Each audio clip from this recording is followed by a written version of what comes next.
Hey guys, this is Holistic Health with Harry, and I reckon some of you are going to recognise my guest across the other side of the pond and of the Zoom, Alek Dumas. How you doing, man? I'm doing great. I am phenomenal, actually. How about you? Yeah, it's so good, man. We got to know each other more last year with the Lifeway patches, synchronicities, working together in business. Some people Yep. may recognize for that. And then we did deviated a little bit. I went to Portugal. You was focusing on Bakeable Buddy, and I've always supported you and loved you since that time because I was getting to know you better. And then you was like disappeared a little bit. It went quiet on social media. I did. Yeah, which was you could talk about why and all that stuff. And then recently, what I thought to interview for is because you've written a series of really awesome things that because you've done so much in your life and you're great at synthesizing the knowledge. And I thought it'd be nice if you could share with us some of the stories of the Yeah. chapters of this deal that you've gone through in your life with people. So, Yeah, well, I want to start by saying like how I actually got to do this because there's a time maybe 2 years ago that I started. I had a few dozen pages written already and of these stories, but then I mean through naivety maybe I saved everything in one place and that place got stolen. So oh shit! Oh so that man, was a bit yeah, unfortunate, and honestly, it kind of, put me down a bit, and I didn't kind of pick it up again because it felt like doing the same thing twice, and honestly, I didn't really like that.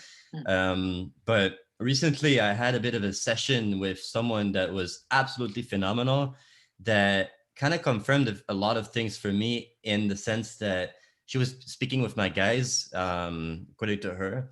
I guess I don't really have like a proof, aside from the fact that what she was telling me was very, very accurate, like more accurate than I could give credit for to someone that would just make things up.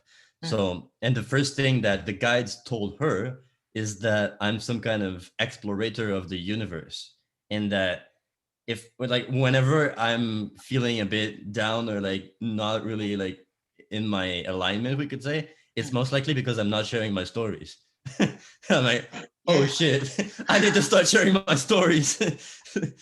And so, and then I kind of just got into thinking of like everything that I could share, and that's how the list came to be. Yeah. And the first one that started this list is what started everything. It happened when I was in my late 19 of age, Yeah. here on earth at least. And so I mean, I had heard about it, but for me, every single psychedelics was always very like not that great because I was raised Christian, so Mm, everything was kind of like the devil wanting to play with you. You're gonna like lose your mind. You're gonna end up in the hospital, psychiatric ward or something. And so it mm, was very, very negative. And when I heard people talk about DMT though and their stories, my curiosity was super, super high. mm, And because they were talking about going to other dimensions, speaking to like different entities or aliens, astral projection, and these are all subjects that I had researched because I research a lot, and I tried a few times to like lucid dream and astral project, but I somehow never could, mm. and so that seemed like a free ticket basically to that thing that I had tried but couldn't do Right. it, Yeah. and so that's kind of how I got into it. And at that time I happened to have Bitcoin. um that was 5 years ago, back when it was $300. Mm. That's another story for another time, but There's loads of stories here. Like, we yeah, said off air, we exactly. could talk for like 10 hours. And we should actually do a series if you're up for it. But That yeah, would be fine. yeah. But yeah, I had Bitcoin, so I also, because of my research, I knew how to access some deeper parts of the web, and I didn't trust anyone like on the streets or things because I saw everyone as just being like junkyards that would try to sell you something else and like try to get you in, So because I had never done any drugs aside from like alcohol, maybe once. Mm. Once. I was yeah, I was a very, very good boy. Right. Yeah. I can relate to that. So, Yeah. It was me too. but Mm. I mean, a few clicks away, and a few weeks later, I had DMT at my place, Mm. and still though, it took me weeks to just gather the courage to do it because Mm. I had it, and I was very, very afraid of doing it because it's like Mm. I felt deep inside that this would be an experience unlike anything else. Mm. And the day that I was actually I decided to do it, I'm I'm always gonna remember it because like just when I made the decision to the point where I did it, there was like a 4 or 5 hours delay because I just looked at it, stared at it, Oh wow. and Yeah. it, I was literally like frozen in place. Yeah. And at some point, I had to put on like this motivational piece that That's says so like, funny because "Just like do it." when you take it, like it doesn't last that long, but you spent 5 hours looking at it before you took it. Like, oh. Yeah, but the thing though is that when you do it, vaporizing it lasts 10-15 minutes. Mm, But I had tried to smoke it that same day, but it didn't work because I never smoked anything, and you kind of had to do a little bit of a craft mm. if you didn't have the equipment for it, which obviously I didn't. And so the craft is not necessarily my cup of tea, and I messed it up, so it didn't work out, and I ended up just like wasting what I had. But Mm, still, I mean, I waited weeks to do it, so I was like, I need to find a beginner friendly way, mm. which I found this old forum that said, oh yes, you can snort it. It's gonna hurt like hell, Right. but it's gonna Snort. work. Yeah. So I did it using this method of administration, and turns out it didn't hurt that much, Mm. but it made the trip last 45 minutes to an hour, like approximately, instead Ah, of 10-15 minutes. yeah. So Huh.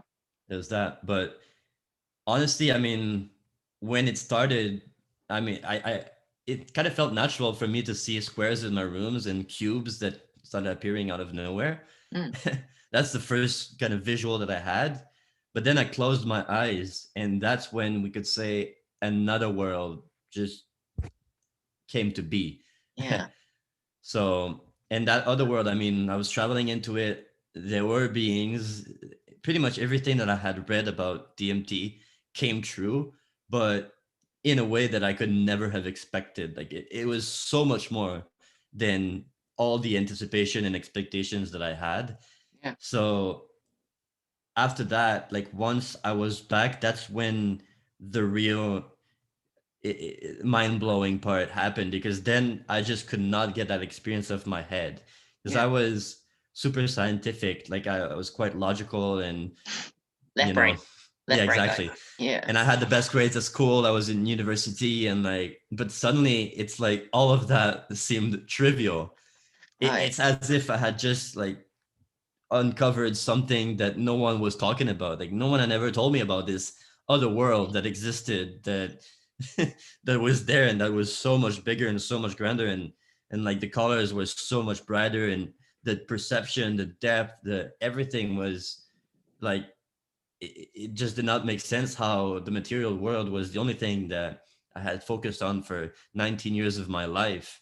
Yeah. And it just like dawned on me that I wanted to study this other world, because if no one told me, then maybe I need to be the one that tells it to people. Right. So Yeah. Yeah. that's Yeah. kind of the initial thoughts that I had. And Yeah. so I decided to go deeper with it and to continue my exploration.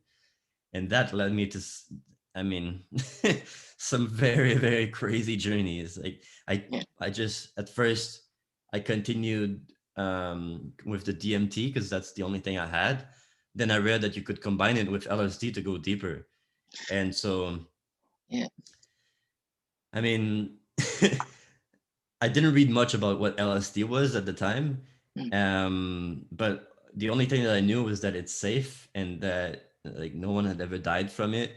Mm. So when I got it, I did. I was kind of, I guess, egoistic about it, thinking, oh, I did DMT. Most people are like, DMT is always the next step for them. It's always the big one, like the scariest one. Even those who have done LSD, so it Mm. can't be that bad, right? Yeah. But yeah. So I ended up doing basically a heroic like dose of Oh, LSD for my LSD first too. time. Oh my god. Oh my god. Yeah, which was about 600 or so Yeah, that's BG. loads. A tab's like 200, isn't it? Jesus. That's It's like yeah, three it's tabs. 100 to 200. So Yeah. Good it lord. was a big amount, Yeah. and that was without reading about it. That's the crazy part. So I didn't know really what I was getting into. Right. So and that was, I mean, it started quite bad, I would say. I started kind of thinking that that I was losing my mind, Mm. because everything was very, very intense, kind of reality disintegration, we could say. Yeah. Time slowing down a lot, And so, and I started having just these thoughts, right? It's when you don't know that it's really about the thoughts that you have. And I started thinking about Mm. myself actually going to the psychiatric ward and As a and mental, like yeah, exactly like staying in that state forever ultimately, like, and yeah, I mean I could really see that I would not be able to survive like society in that state, you know. And I mean I was having visions of like my dad, my mother learning about this and being like, what the heck happened to Alek, like. And it's just like these crazy like horror scenarios of like never coming back. yeah. And but in that state, somehow I managed to get on my computer, and I don't even remember what I did to get there, but Mm. I found myself on a forum or some forums or I don't know.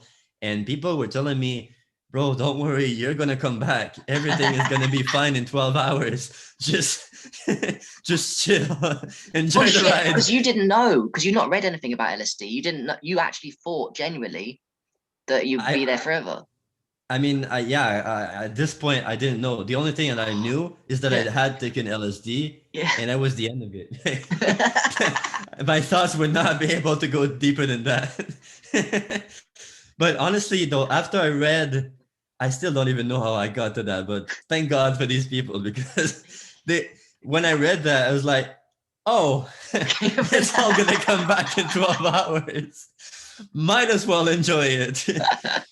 That's so And funny. I had prepared beforehand like a playlist on YouTube of like all sorts of interesting to look at videos, Yeah. like we could say eye candies videos. I think there was this channel, Adult Swim or something, that have these very interesting videos, and I started putting that on and listening to music, and Mm.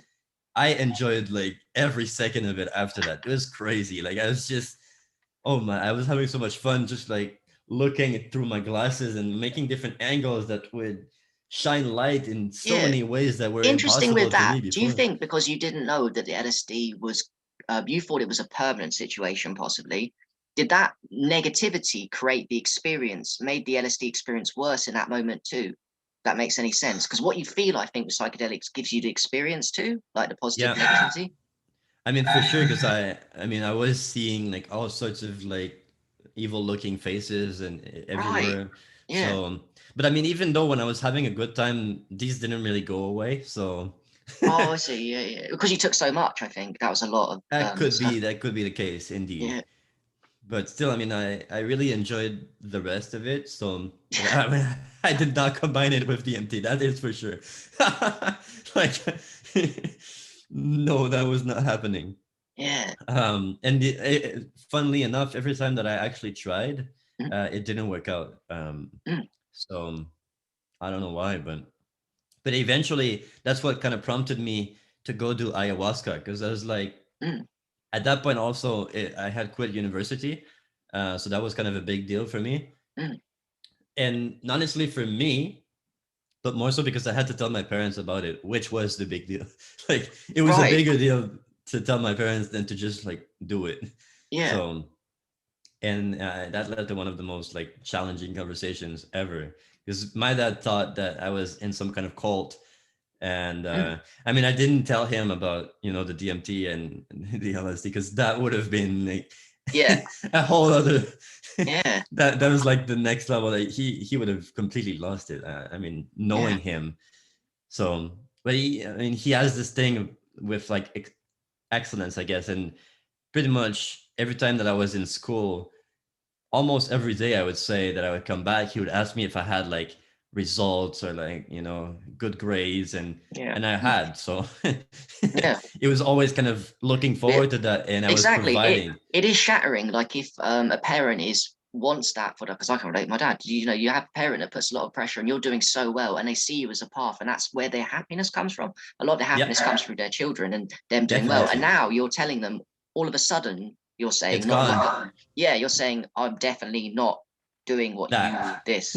I'm definitely doing something else. I mean, I'd freak out, man. Like if I was him, Yeah, for sure. like Jesus. Yeah, and I mean that's what happened. Yeah. So, and I mean my dad even thought that I had been brainwashed or something, and he made me go see a psychiatrist. Oh right. Yeah. Because because he works at a hospital. So, and I mean, that was one of the like very nice moments because the psychiatrist told him that everything was fine with me, and then I was Yeah. just like, I mean, in a different phase that of what like he perceived was the best for me, and I just did not perceive it that way. So, Yeah. that was great. And but yeah, at some point I was like, the exploration part, I kind of reached a plateau, we could say, Mm. where I was not going any further, and I was like, the only way that I can go further is to go do it in the traditional way, which was to go to ayahuasca in Mm. South America. Mm.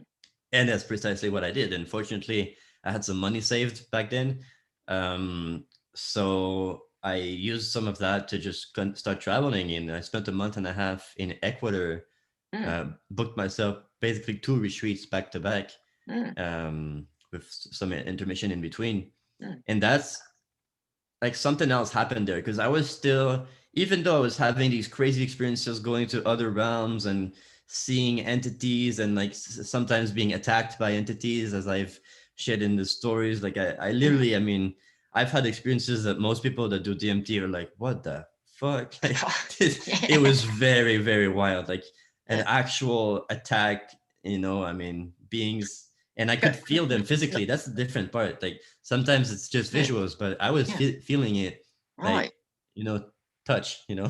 Yeah. So that's another level, and I'm still not exactly sure why, but I've always been kind of in contact with entities that did not want the best for me. Yeah. So, and even like at first, I used to say, okay, well, maybe it's just like like a manifestation of my own fears, of my own mind. Mm. But after I unlocked, we could say, self-love and really being in love with life and everything else, Mm.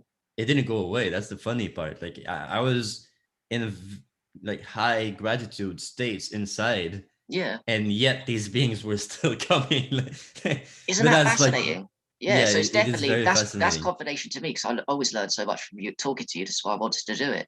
So yeah, like you're saying in a way that these negative entities doesn't matter your vibrational state. There are negative entities in different realities that are going to try and attack you So regardless it of that. seems. I Yeah. mean, there's only one experience in pretty much everything that made these go away.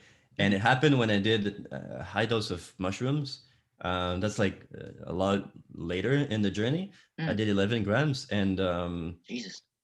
but these entities were there. And for some reason, I had this idea of on my phone going to, because I was kind of learning about something called Star Magic, and the guy that does that has a subscription-based website where there's light language transmissions. And Mm. I felt like putting one on, and I had never watched these beforehand, like prior to the mushrooms.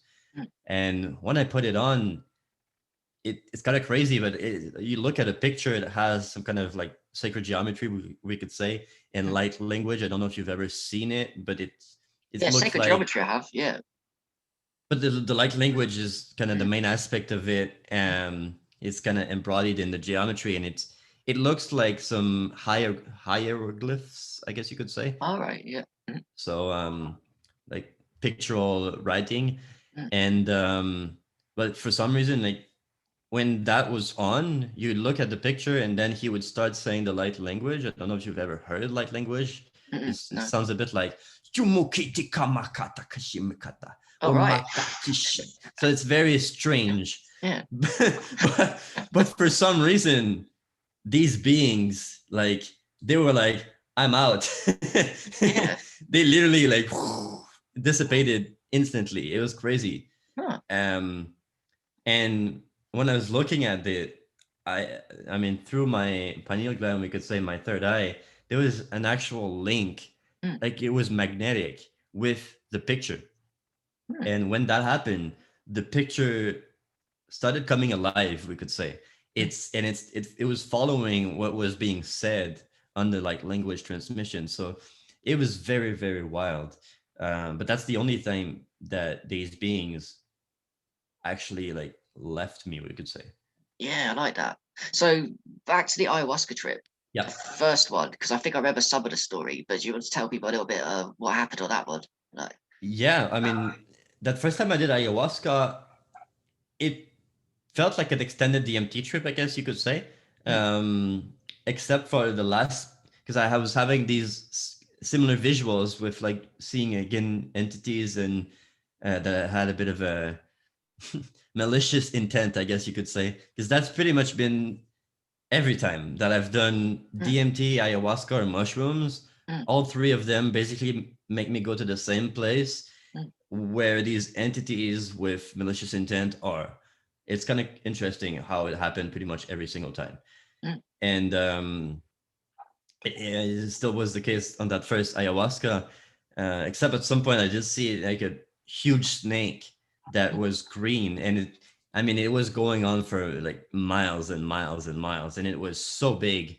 mm, And at some point, I started to see a second one that was pink, mm, and it was as big as the first one. And suddenly, the two of them kind of merged together, and it mm. became one snake that was layered red and green and pink. Yeah. So, and to me, it seemed like the union of like the feminine and the masculine. That's kind of how I perceived it. Mm, And funnily enough, as I was having that realization about the union of feminine and masculine, and the way I saw it, it was like 1 + 1 = 3, where there's the first snake, there's the second snake, but then when they combine together, it creates something that was not there before, like something new, mm, um, in a way. And as I was thinking about this, the Icaros, which are the songs that are being played during the ayahuasca, mm. the shaman, the lady shaman that was singing amore, amore, which is Oh, like the word yeah. for love.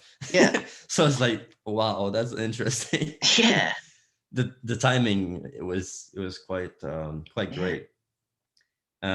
But honestly, that the real highlight, the two highlights I would say of this set of these retreats was when I did my first San Pedro retreat, because my intention was to go there for the ayahuasca, but Mm, it just so happens that we had San Pedro as well, which mm, was something that I once again didn't really know much about. And since it's not what I was intending, I was like, okay, I'm just gonna do it, and it is gonna be what it is gonna be. mm. But one of the most powerful experiences of my life happened there, though, Wow. but Okay. not because of something that happened to me, rather Mm, because of something that I witnessed. mm. And what I witnessed was an exorcism. What? Um, An exorcism yeah, of a an spirit? exorcism. Is that a spirit coming out of a body or inside a body, something like that? Well, I mean, I can share what happened. So Yeah. basically, because the way the San Pedro ceremony is organized, everyone is in a circle, Mm, and the shaman is like in the middle. There's a fire, and then there's a mountain lion skin, and one by one, when it's our turn, and I mean it's not like a line. We feel when it's our turn. We go onto that lion skin, and we kind of have a one-on-one discussion with the shaman to purge things into the fire ultimately. mm, So, and then at some point, there was one guy who was on that lion skin, and the shaman was talking to him. And at some point, he interrupted mid sentence what he was saying, looked at someone who happened to be right in front of me, and he said, "Hey, you, don't let your soul fly away like that." And everyone was like, "What? What did he just say?" And we all looked at the guy. And as we did that, the guy was like, "Oh my God, I am flying." And I mean, that's gonna stay in my wow. mind forever. But like, Yeah. he literally started going like this, like very slow mo, and as if gravity was no longer affecting him. Yeah. It was very crazy. But then at first it was his arms, his hand, then his head, then his back, and then his legs. Mm, And to the point where he was basically no longer being affected by gravity. He was in a very mild but apparent and not like physiologically possible wait, levitation. is that what he was telling you afterwards, or was you No, no, I saw it, like, you and we all saw it. All you 20 of us saw who were in that him circle. levitating?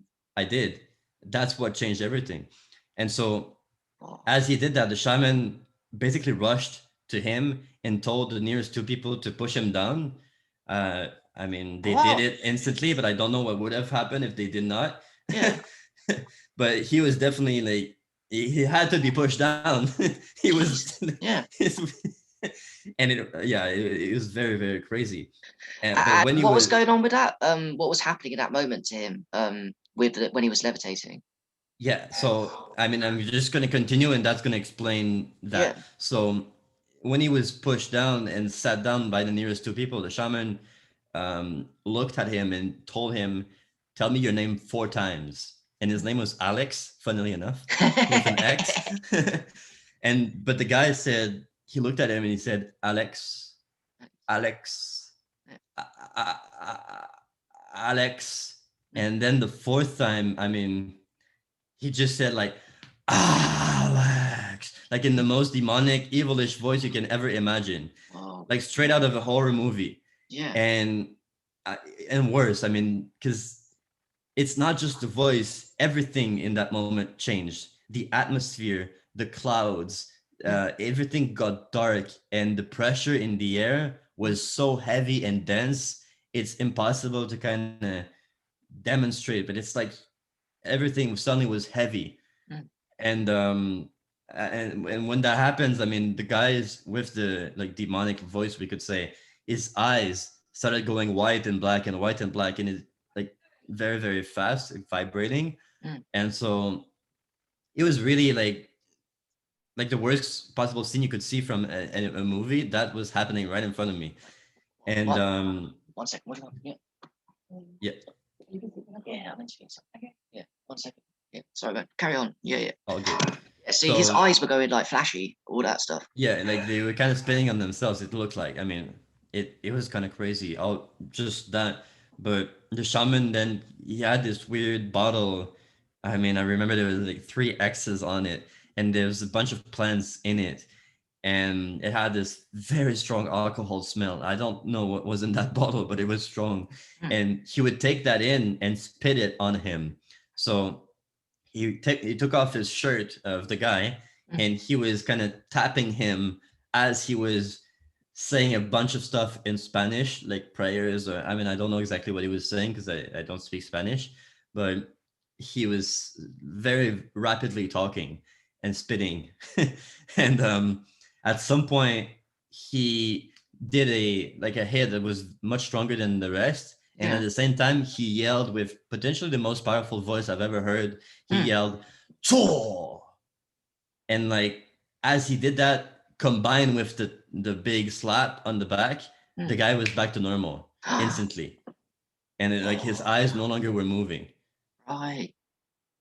So he took the spirit out of the Exactly. demon. Fuck, man. Exactly. Jeez. So that's why I call it an exorcism. Like it's the only way that I can describe it, I even mean, though it was not like what would have Catholic happened? with the Yeah, what would have Bible. happened, do you think, if he hadn't done that? If he hadn't Who got it out? knows, man? Who knows? Right. But like that thing was I, I mean, it was wild, we could say. Like it was Yeah, very, and can I ask very as well, like, were you all high, or were you when but you watching this? that's the thing. I was still not really feeling it that much. So Yeah. that's the interesting part because in San Pedro also is not something that really makes you hallucinate. Mm. At least not for me, maybe for others, but for me it was more like an emotional connection with the rest of the people. Yeah. So that's why it's like people is I mean everyone that's skeptical is like, oh, you were high on drugs and you saw someone levitate, Right. That's what right? I'm just playing devil's advocate. Yeah. Yeah, I know. Yeah. But there's also the fact that 20 people saw it, including some people that were fully sober that had Right. not taken anything. Yeah. And Yeah. and I mean it's not the first time that things like that has happened also for some of these people that like are helpers there, or I Yeah. mean So the that was shamans incredible. Wait. themselves. So after that happened, you guys all talked about it and all saw the same thing. Yep. And was he aware? What was his story then? What Yeah, did I he mean, think? Like. well, first of all, what the shaman said is that the reason why this happened Mm. is because he was very disrespectful to the medicine, and unlike like pretty much everyone else who was there to kind of work on themselves and Mm. like just have a deeper spiritual understanding and like do some trauma clearing and stuff like that, he was there to basically just get high and to entertain himself like with this other like drug that was like better than the rest. And Right. so because of that difference in intentions, according to the shaman, the San Pedro, which is a very masculine plant medicine, Mm. kicked him out basically Right. of the ceremony. And it just so happened that there was this entity or malevolent spirit or whatever you want to call it, a demon, I don't Yeah. know, that saw that and just decided to like, oh, free ticket for me to get a host, basically. And yeah, and so the guy, like, what, he didn't remember much. Right. Um, all he remembered was that he was kind of in the limbo zone, we could say, Mm. like just almost like a dream. That's how he described it. Yeah. So he didn't know like the whole thing was happening. He didn't like, see And, himself with the and that is dark in line voice with and people that have exorcisms, isn't it? They don't know what's going on when you're possessed. yeah. Yeah, but for sure though, he did not want to Yeah. go through it again. Like he left the retreat after that. Yeah, I'm not surprised. Jesus Because Christ. everyone was looking at him and like, what the fuck happened to you? So obviously, like he knew that something had happened, but like, Yeah.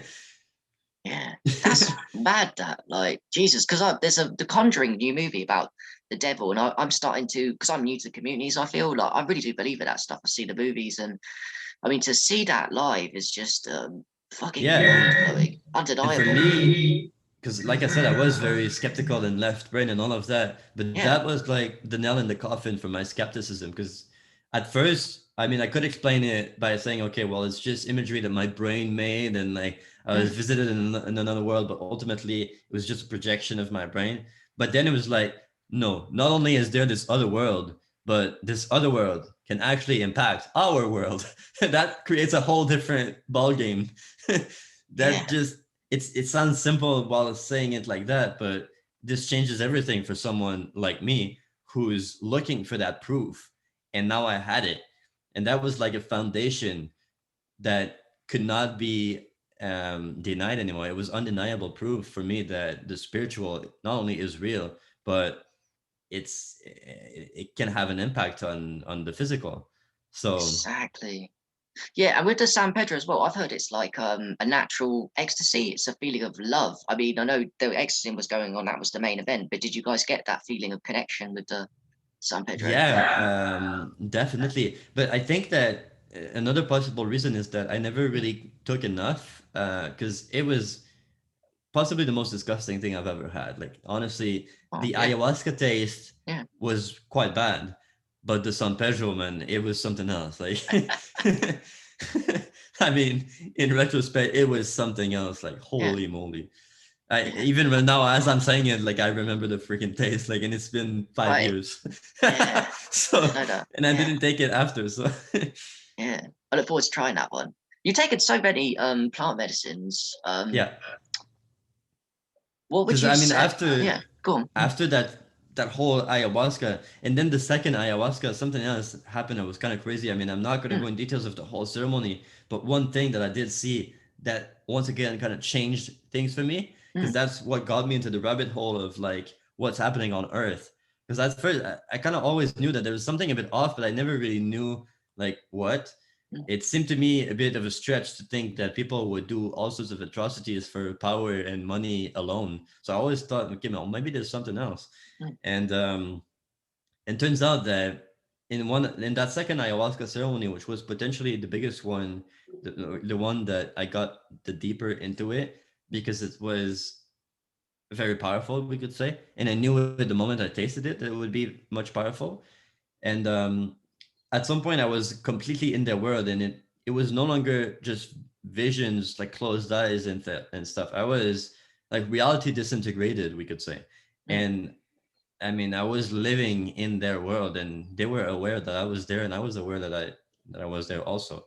Yeah. And these entities, they all tried to convince me to join them fully, because there was always this kind of bit of a separation between me and them, like a veil. Mm. And for some reason, I intuitively knew that it was not a good thing for me to cross over and to join them. And I was right, ultimately. Because when I refused to join them, their Yeah. smiles that they were showing me, all sorts of cool stuff they could do, Yeah. they would get mad at me, like, and quite angry that I would refuse. And Right. at some point, I followed one that got mad. And outside the ceremony, there was this hole that the helpers had dug. and all the people that were purging the negative emotions, like the dark stuff, like the bad emotions of their lives, they were purging it in buckets, and then they would take these buckets and put them into that hole that they dug outside the circle. Mm. And I followed this being that seemed malevolent because it was kind of the same beings that I've always seen on DMT, but this time I was really like fully like immersed into their world, and I could kind of travel in it. So I followed him, and he literally went to that hole, materialized a cup, Mm. and started drinking out of that hole. So he's Yeah. drinking the purge Yeah. of everyone else. Yikes. Okay. Disgusting. That's exactly. And I mean, it was super, super dark stuff. Like it was literally like all fears and negative emotions and like all the bad like emotions that people have. And Mm. it was drinking that and kind of fueling its existence. That was like, Mm. what the fuck? Like Yeah. that, just seeing that was very mind blown. But Yeah. then I continued this discovery journey, and I went, we could say, downtown in their world, and this line of beings, like there was so many beings that were all in line, and at the end of the line was this huge contraption, like a technology, we could say. Mm. And what I realized is that this technology was connecting their world and Mm. ours. Mm. And on our side of the like portal, we could say, Mm. there was this huge vacuum kind of looking technology of, I mean, that's the only one I can describe because it doesn't really look like Quickly, is anything. that reality or some form of real reality? What you're Well, seeing? I mean, it was a vision, right? But like Yeah. it still was, it felt Real. very real to me. Yeah. It's real. um Yeah. and what I saw is that this vacuum was kind of sucking in dark clouds from all over the world, like different places of like extreme poverty and wars and like quite what we call negative like emotion places, and it Mm. was sucking up the energy for that and shipping it to the other side where these beings would line up and drink that stuff Mm. and gonna get energy from it and fuel from it. Mm. So that kind of blew my mind, and I I started kind of researching to to see if there was anyone that had ever seen something like that or had any kind of explanation for that. Mm. And that's what got me like on the rabbit hole, we could say, of archons and like beings Right. that would use like humanity as nourishment ultimately, like basically the way we do Yeah. with farms and like animals. Well, the idea is that we are the farm like, Yeah. for Yeah. them. So Yeah. almost like in the Matrix, we I could think say. that's true completely. There's psychopaths, genetics. There's complicated. There's a species of energy. I don't have a deep end reference experience of that, but I do feel in my heart they're sucking us dry with fear, with all the things we know in this world are crazy and upside down, that are Yep. putting us in fear, even doing jobs you don't love, stress, all this stuff, and they're harvesting energy. Yeah, I believe that. So that's It kind does make a lot of of sense, and yeah, for me, I didn't know this prior to having the experience of it, and yeah. that's what got me into like understanding that. And so that was another big thing.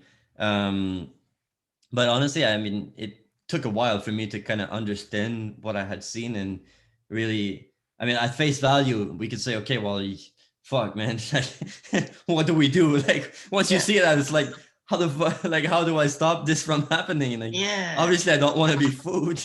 yeah, yeah. So, but yeah, I didn't really know.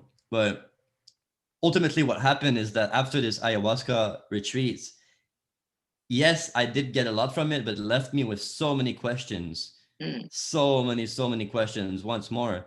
And at some point, I realized that there's this other plant medicine called iboga, Mm. which you could take, ask questions, and get an answer from it. I saw Mm. this podcast where someone was describing his experience where you could ask a question and instantly get an answer. So I was like, well, that's what I need to do. And that's what I did. Yeah. So, and yeah, that was another like so powerful. It's crazy because that first time I did iboga, that once again changed everything for me because it healed the trauma that I didn't even know I had. Mm. And so, Mm. and I mean, that ayahuasca, I think I took it maybe 5 or 6 times Mm. at that point when I did the iboga, Mm. and yet it's iboga that kind of uncovered everything. So Yeah. Interesting. Yeah. it's super powerful medicine, and the way it happened is that at first it kind of showed me some deep trust issues that I had, Mm. because I thought that the providers who gave it to me, I mean, I was kind of delusional and stuck in my mind, we could say. Mm. But the way it happened though was it was kind of crazy because you know the sense of deja vu. Maybe you've had that Yeah, I before. felt That it. you Yeah, deja vu, that feeling. You've yeah been there before. Yeah. yeah exactly. But when I took the iboga, everything was going fine. Like I was kind of enjoying the experience. Like the center I was in, everything was nice. Mm-hmm. But when the iboga really kicked in, like Mm. super strong, I had the biggest deja vu that I've ever had. It was crazy. Everything Mm. was slow motion deja vu. Mm. And it's like I could see before it happened the things that were about to happen. Mm. And it happened exactly the same way that I was able to see them because I Mm. had seen it before as the deja vu. Yeah. And but what was happening was not a good thing. It was Yeah. um the provider kind of had this blindfold on and he was walking towards me saying everything is going to be all right, don't worry, Mm. we're going to take good care of you. And as he was saying that, what I was thinking is that he was going to inject me with something, and he was saying that as kind of a way to, you know, get me to not worry, just the same thing that you say to someone that you don't want them to know your true intention, you Yeah. could say. Maybe back to the trust trauma, is it? Like the lack of trust. Yeah. And that's the thing. And so I thought that they were going to inject me with something, and I really got super scared Mm. and I completely terrified at some point. I thought that they would immobilize me and then do some operations on me. That's what I started thinking, and like literally like go in my brain. And it was kind of crazy, but I started this huge conspiracy that there was something special about me and Yeah. they knew about it, and they did this big plan, this massive plan, telling me about iboga, like getting me to get to that center, and like, everyone that was involved was like everything was part of that huge conspiracy to get me in that moment. And I had not seen the red flags, Yeah. and I kind of trapped myself here, and now Mm. I was done for, and they were gonna extract this thing out of my pineal gland that is the thing that they wanted, and then I would be trapped forever. Whoa, that's deep. Like it was not death, it was being trapped forever. Like that's worse. Yeah. Yeah. Yeah. So Go back to visions of the I LSD trip almost. These traps forever, like so. exactly, but then that was like way worse, honestly. Yeah. Because I was done for it. Now I was not alone. Like I was with someone that had bad intentions, that was walking towards me with a needle in their hands, right? So, but then they wanted to blindfold me. So I honestly, when they did that, I jumped on my knees and was like, "You're not touching me." I was really like, I Yeah. had, I mean, I must have had this really like fight or flight deep mode in my head, in my eyes, that Mm. because they saw it, I was like, whoa, what's Mm. going on? It's like I'm having some deep trust issues right now with Mm. you guys. So Mm.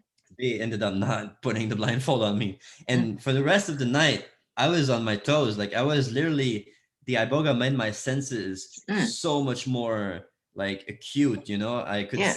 hear the slightest movement, I would instantly put my focus on it. Like I mean, it was crazy. Mm. And the iboga is very dry. Like I can show it.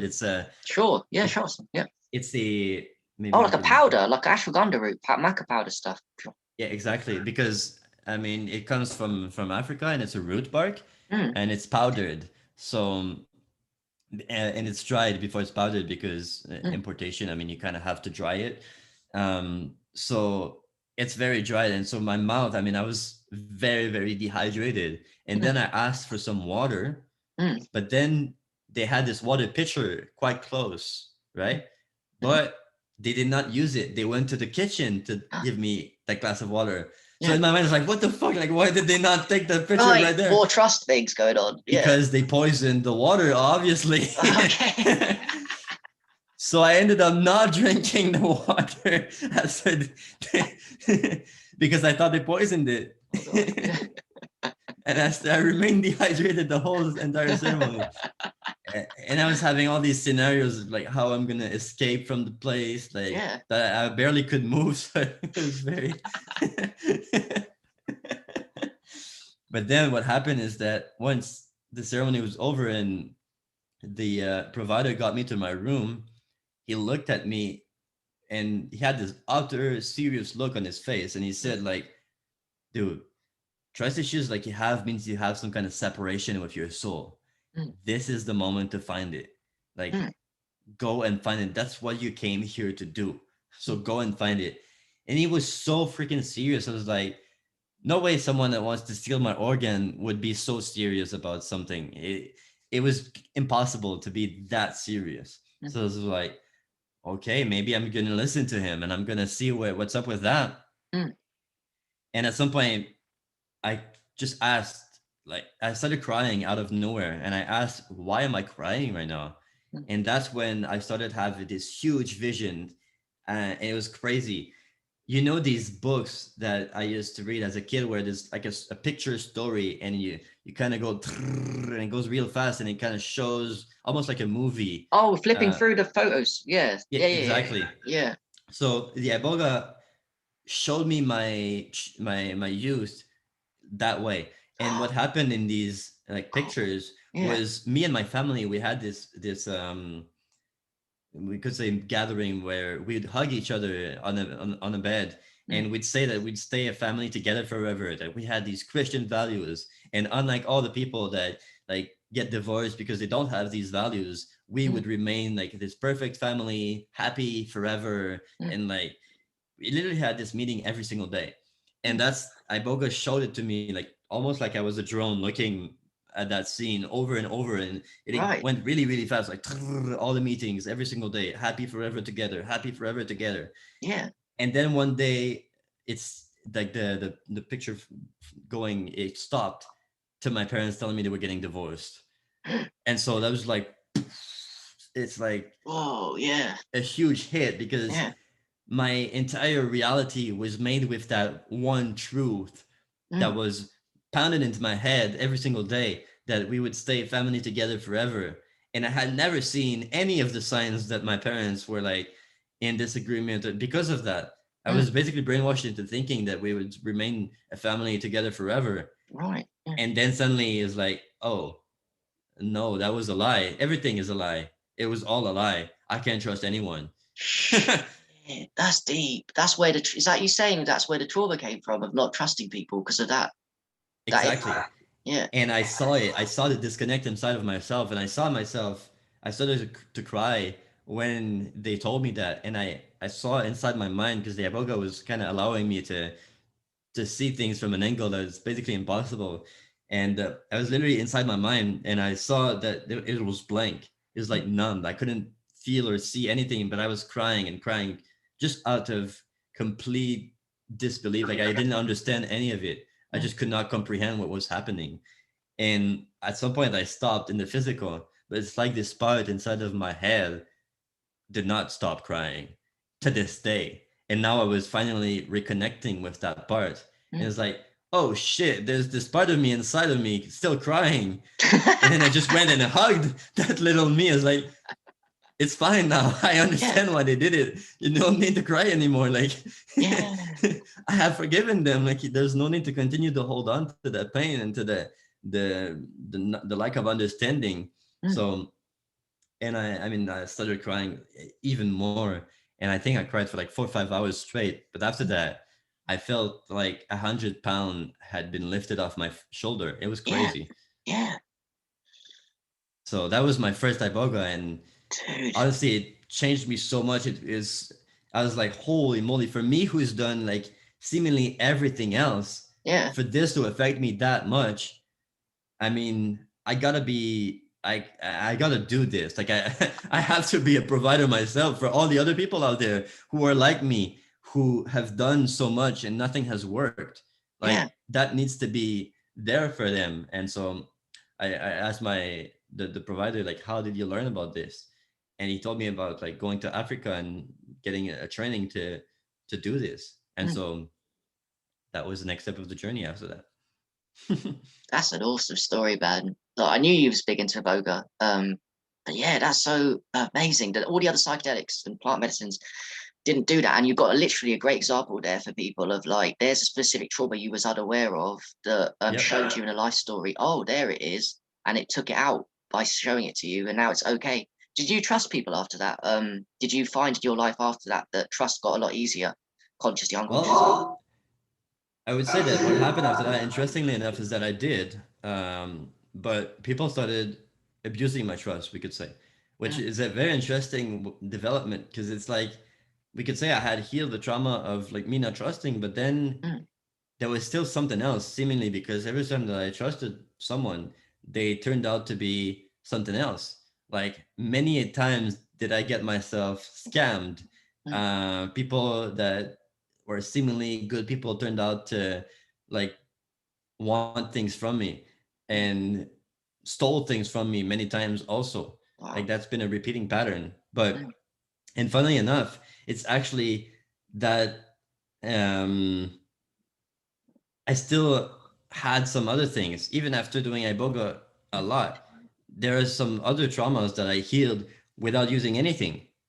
Right. Like just by this technique, we could say that I scan my body, and you could say like when a trigger happens, which was actually someone stealing money from me in a crypto project. I had this huge flare of tension inside my right leg, almost to my butt cheek, and I had read about this technique about like just expanding that sensation and make it throughout the body, and so you feel the discomfort throughout the body, and then you just have a discussion with it and ask it ultimately where it comes from. And I did, and I mean it worked.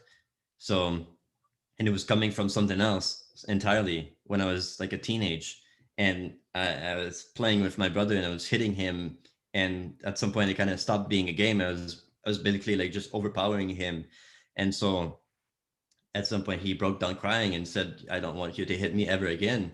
And when he did that, that's when it dawned on me that I was like not doing something good. And I stopped, but it seemed that I still was guilty about that, because and then I went even further back, and what I realized is that someone had done the same thing to me when I was 4. And so that was another thing that I had completely forgotten, how I was basically bullied when I was 4 years old, and someone was hitting me every single day in kindergarten. And I kind of projected that back into my brother. And that was I was feeling kind of disgusted when that happened. And I felt that disgust, and I kind of transmuted it, we could say, into gratitude for finally being aware of it and finally being able to release it, and which I did. And yeah, after that, I mean, I didn't get scammed, and I kind of manifested quite a lot more money.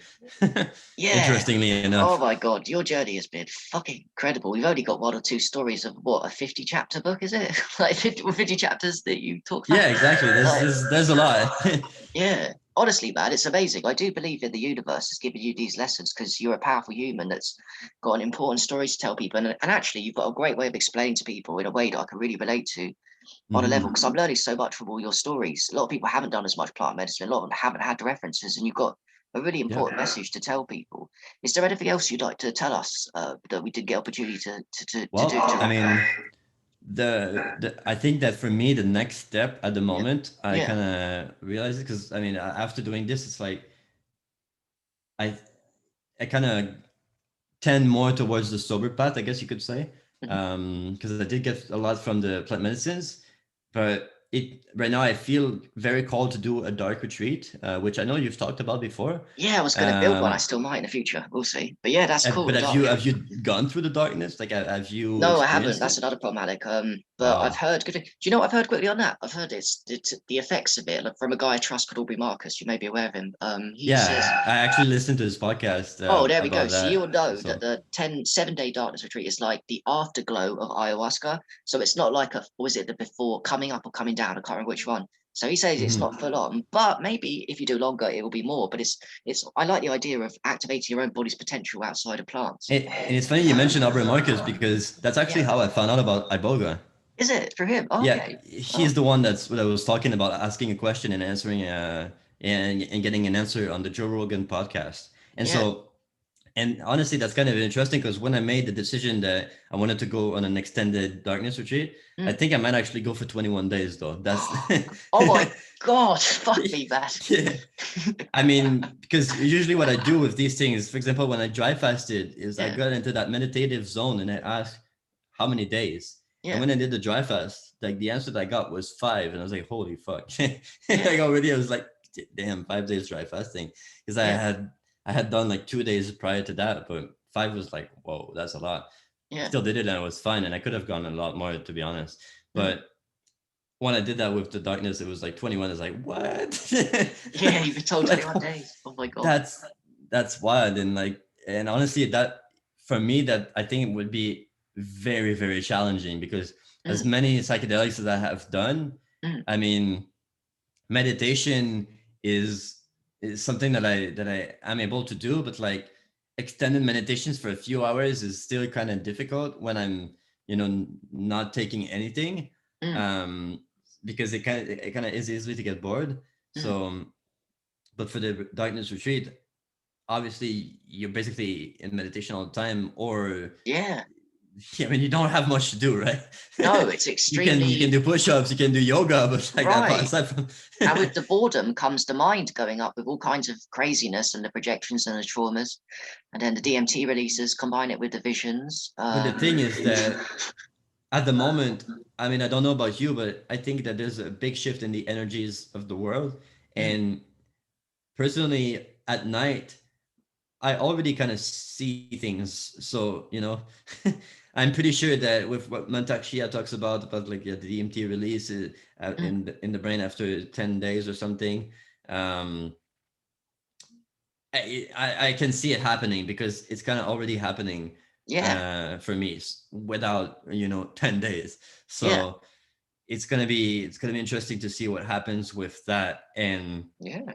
but yeah, what I was gonna say is that when I listened to Albert Marquez, Mm, his podcast, after like looking up for darkness retreats and things like that, like where to go and such, he said that it was one of the like possibly the most powerful experience of his entire life, and yeah, he said that in 2020, yeah. which was like after all of his iboga experiences, which was kind of that for me that was kind of revelatory because he's the one that Right. in a way initiated me on the path of iboga.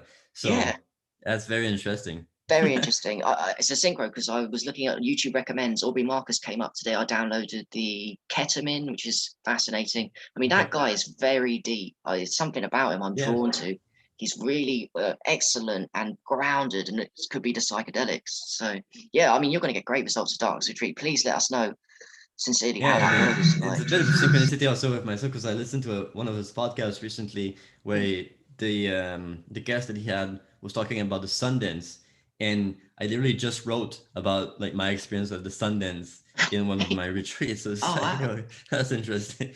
yeah, yeah, So yeah, I mean it's really honestly what I get from all of that is that it's undeniable right now for me that life is so much more. I mean, I can't. It's like there's not much that surprises me anymore in the sense that I cannot be closed-minded to what people say anymore. Yes, I know there's a lot of people that like are fake out there that we could say are charlatans, mm, but I mean, when people share their stories, I've had so many crazy stories that I know happened for real. mm, And like for me are true, and I've experienced it. That when I tell people, they're like, "Nah, that did not happen." So like yeah, when people tell me things that I have a tendency to say, "Nah, that did not happen." I can't. It's impossible for me to do that anymore. I have to kind of, be open-minded enough to say, okay, well, maybe that guy is telling the truth, or that person is telling the truth, right, and yeah, the world is much crazier than we could ever think. Like It truly is, and it could be scary too, that, but actually it's just nice to explore, isn't it? Because it's Yeah. just so much more. Okay, so with that being said, cheers, Alec, man, because I want to do more if you're up for it in the future, but these stories have been absolutely fascinating. Lastly, before I Thank you. go, is there any place like people can find you in about these stories that you're talking about, that you're writing up? Well, just on Facebook, if they search for me, like Alek Dumas, I post them there. So ALEKDUMAS. I also post them on Reddit, and eventually I might write all of it in a book, which is going to be probably on Amazon and things like that. So we'll see. I mean, I'm in the midst of writing it, and I write one a day at the moment. So Yeah. it's just going to continue, and we'll see where it takes me. Yeah, dude. Thank you so much for joining us. Thank you so much for sharing your wisdom, being my friend. I really appreciate it. So thank you everyone else for watching too. Cool.